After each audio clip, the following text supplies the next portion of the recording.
ஒளிந்திருக்கும் சொர்க்கங்கள். பலரும் அறியாத 4 ரகசிய தீவுகளை பற்றி பார்க்கலாமா வாங்க. இந்தியாவில் எண்ணற்ற சுற்றுலா தலங்கள் இருக்கிறது. ஆனால் இந்தியாவின் கடற்கரை ஓரங்களில் உலகின் மிகவும் அழகு வாய்ந்த சில தீவுகள் இருக்கிறது. அதை பற்றி தான் நம்ம இன்றைக்கி பார்க்க போகிறோம். ஃபர்ஸ்ட் பார்த்தீங்கன்னு சொன்னால் தில்லான் சாங் தீவுன்னு சொல்லக்கூடிய இந்த தீவு பார்த்தீங்கன்னா நிக்கோபர் தீவுகளில் உள்ள தில்லான் சாங் தீவு மிக குறைவாக ஆராயப்பட்ட தீவுகளில் ஒன்றாக இருக்கிறது. மேலும் இந்த தீவு பாதுகாக்கப்பட்ட பகுதியாக இருக்கிறதால மனித நடமாட்டம் பெரும்பாலும் குறைவாக இருக்கிறதா. இந்த தீவில் அடர்ந்த காடுகளும் எரிமலை குன்றுகள் இருப்பதோடு மிகவும் அரிதான வனவிலங்குகள் வாழ்றதால இங்கு செல்வதற்கு கடுமையான கட்டுப்பாடுகள் அரசாங்கத்தால் விதிக்கப்பட்டுள்ளதாம். அடுத்தது பார்த்தீங்கன்னா பித்ரா தீவு, அதாவது லட்சத்தீவுன்னு சொல்லுவார்கள். லட்சத்தீவுகளில் இருக்க பித்ரா தீவில் மிக குறைந்த அளவு மக்களே வசிக்கிறார்களாம்.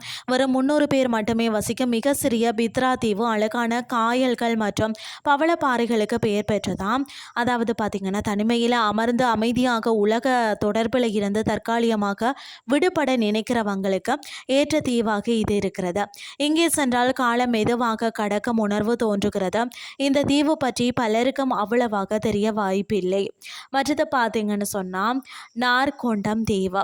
அந்தமான் கடலில் காணப்படும் நார்கொண்டம் தீவு அழிந்து போன எரிமலை தீவு என்பது பலருக்கும் தெரியாத ஒரு விஷயம்.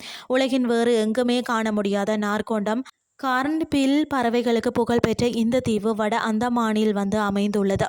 இந்த தீவுக்கு செல்ல வேண்டும் என்று சொன்னால் சிறப்பு அனுமதி கட்டாயமாகுமா.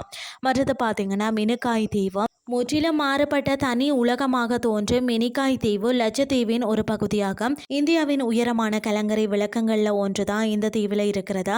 மினிக்காய் தீவு வண்ணமயமான பவள பாறைகளால் சூழப்பட்டுள்ளது.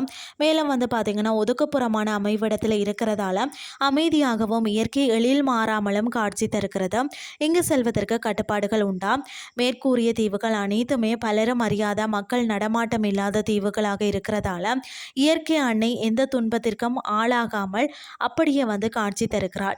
இன்றைய கிறிஸ்டி உங்களுக்கும் பிரயோசனமாக அமைஞ்சிருக்கும்னு சொல்லி நானும் நம்புகிறேன். இதே மாதிரி மற்றொரு கிறிஸ்டின் வாயிலாக உங்களை சந்திக்கிறேன். நன்றி.